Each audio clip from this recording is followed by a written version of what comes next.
తాప్సీ గారి ఇష్యూ తెలుసా రీసెంట్ గా జరిగింది? అదేం ఇష్యూ కదా, she made a comment కదా. ఆవిడ చెప్పింది అంటే లైక్ ఆవిడ మెన్షన్ చేసింది ఏదైతే ఉందో దాని మీద what is your personal opinion as a women, as an artist? See, the thing is, I think we come from a time where women were very objectified, కదా. బట్ ఐమ్ సేయింగ్ మేము దాన్ని except చేసి తెలిసినే మేము వెళ్తున్నాం.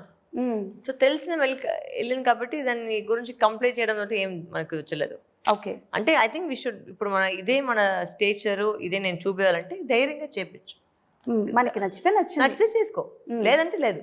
Okay, ఇది నేను. So accept it and do it అని నేను చెప్తాను. Because it takes a lot of guts to even do all those roles. yes exactly. You know, it's not easy. ఒక 1000 మంది మధ్యలో వచ్చేసి ఒక షార్ట్ డ్రెస్ వేసుకొని అది తీసుకొని వెళ్తే మీకు తెలుసు ఆ 1000 మందిలో ఎవరు ఎక్కడ చూస్తారో నాకు తెలుసు. బట్ దాన్ని వదులుకొని మేము యాక్టివ్ చేయాలి, అది చాలా కష్టం విషయం. అది ఇది అంత ఈజీగా అందరికి చేసేకి లేదు. So you should have lot of respect for people who do that also.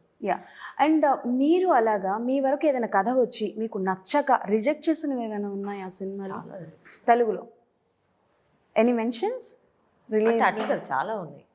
ఎందుకు అంటే లైక్ నచ్చలేదు అంతే మీకు. అదే పెద్దగా అనాలిసిస్ కదా, నాకు నచ్చితే అంతే. ఓకే, ఒక కథ మీకు నచ్చాలి అని అంటే ఎలాంటి ఆబ్జెక్ట్స్ ఉండాలి కథలో? It should be a good story.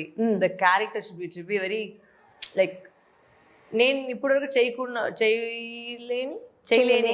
చేయలేని క్యారెక్టర్గా ఉండాలి. క్యారెక్టర్స్ ఉండాలి. Any dream character? My dream is to play different characters. Okay, that is the dream. It's not about one particular character. I want to play everything. Different ఒకదానికి ఒకటి సంబంధం లేకుండా. ప్రతి వాళ్ళు వచ్చేసి నేను ఇప్పుడు వేరేలాగా మీరు చూస్తున్నారు అంటే జయమ్మ కానీ అంజమ్మ కానీ ఒక వైలెంట్ అట్లా.